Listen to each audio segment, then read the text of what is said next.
శ్రీమాత్రే నమః. మిత్రులందరికీ శుభోదయం.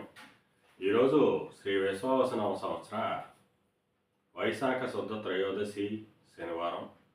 ఈరోజు మే 10, 2025 తేదీ శనివారం. ఈరోజు చిత్తా నక్షత్రం. ఈరోజు దుర్ముహూర్తం ఉదయం 5:34 లాగైతూ 7:16 వరకు ఉంది. వజ్యం ఉదయం 9:10 లాగైతూ 10:56 వరకు కూడా వజ్యం ఇవ్వడం జరిగింది. ఈరోజు పంచాంగరీత్యా ఈ రకమైనటువంటి ఫలితాలు గోచరిస్తున్నాయి. అలాగే ఈరోజు నక్షత్రం అయినటువంటి చిత్తా నక్షత్రం ఎవరికి తారాబలం కుదురుతుందో మనం పరిశీలించినట్టయితే భరణి, రోహిణి, ఆరుద్ర, పునరస్సు, ఆశ్లేష, పొబ్బ, హస్త, స్వాతి, విశాఖ, జ్యేష్ఠ, పూర్వాషాఢ, శ్రవణం, శతతార, ఉత్తరాభద్ర, రేవతి. ఈ నక్షత్రంలో జన్మించినటువంటి మన మిత్రులందరికీ కూడా ఈరోజు నక్షత్రం అయినటువంటి చిత్త అనుకూలంగా ఉంటుంది. అందువల్ల ఇప్పుడు చెప్పుకున్నటువంటి నక్షత్ర జాతకులందరికీ ఈరోజు శుభకరంగా ఉండే అవకాశం ఉంది. అలాగే ఈరోజు రాశి ఫలాలను మనం పరిశీలించినట్టయితే మేషరాశిలో జన్మించిన వాళ్ళకి కళత్రపూర్వక ధనలాభం కలుగుతుంది, ఆరోగ్యం చేకూరుతుంది. వృషభ రాశిలో జన్మించిన వాళ్ళకి శత్రుభయం కలుగుతుంది. మిథున రాశిలో జన్మించిన వాళ్ళకి సంతానానికి సంబంధించి శుభవార్తలు అంటారు. కర్కాటక రాశిలో జన్మించిన వాళ్ళకి ఆకస్మిక ప్రయాణాలు చేయాల్సిన అవసరం ఉంటుంది. సింహరాశిలో జన్మించిన వాళ్ళకి పరాక్రమవంతమైన ఆదాయ వనరులు ఏర్పడతాయి.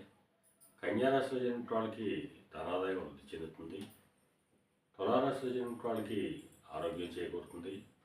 వృశ్చిక రాశిలో జన్మించిన వాళ్ళకి అనారోగ్య సూచన ఉంది. ధనుర్రాశిలో జన్మించిన వాళ్ళకి చేసేటువంటి వ్యాపారాలు లాభసాటిగా ఉంటాయి. మకర రాశిలో జన్మించిన వాళ్ళకి ఉద్యోగ అవకాశాలు పెరుగుతాయి. కుంభరాశిలో జన్మించిన వాళ్ళకి పితృరాజధానికి సంబంధించిన శుభవార్తలు అంటారు. మేన రాశిలో జన్మించిన వాళ్ళకి అతి సామాన్యంగా ఉంటుంది, ఆరోగ్య భాగం ఏర్పడుతుంది. ఈరోజు ద్వాదశ రాశి యొక్క ఫలితాలు ఈ రకంగా తెలియడం జరిగింది. అలాగే ఈరోజు రవిశనుల కలయిక వచ్చింది. ఈ రెండింటి కలయిక ఎప్పుడు వచ్చినప్పటికీ కూడా రాజకీయ రంగంలో ఉన్న వాళ్ళకి కానీ, సమాజంలో ఉన్నత వర్గాల్లో ఉన్న వాళ్ళకి కానీ, ఉన్నత కుటుంబాల్లో ఉన్న వాళ్ళకి కానీ కొన్ని వ్యతిరేకమైనటువంటి సంఘటనలు కలిగేటట్టు అవకాశం ఉంది. అందువలన ఆయా రంగాల్లో ఉన్నటువంటి మన మిత్రులు మిక్కిలి అప్రమత్తంగా ఉండవలసిందిగా మనకు శాస్త్రీయ తెలియజేయడం జరుగుతుంది. అలాగే ఈరోజు శనివారం. అందువలన ఆ పరమేశ్వరుణ్ణి ఆవు పాలతో అభిషేకించినట్లయితే సర్వసభలు కలుగుతాయని చెప్పి శాస్త్రీయ తెలియజేయడం జరుగుతుంది. అలాగే మరలా రేపు శుభోదయం కార్యక్రమంలో మరిన్ని విషయాలు తెలుసుకుందాం. అంతవరకు మన మిత్రులందరికీ మరొకసారి శుభోదయం. ఇట్లో మీ పెద్దబాబు సిద్ధాంతి కొల్లల మాట్లాడు.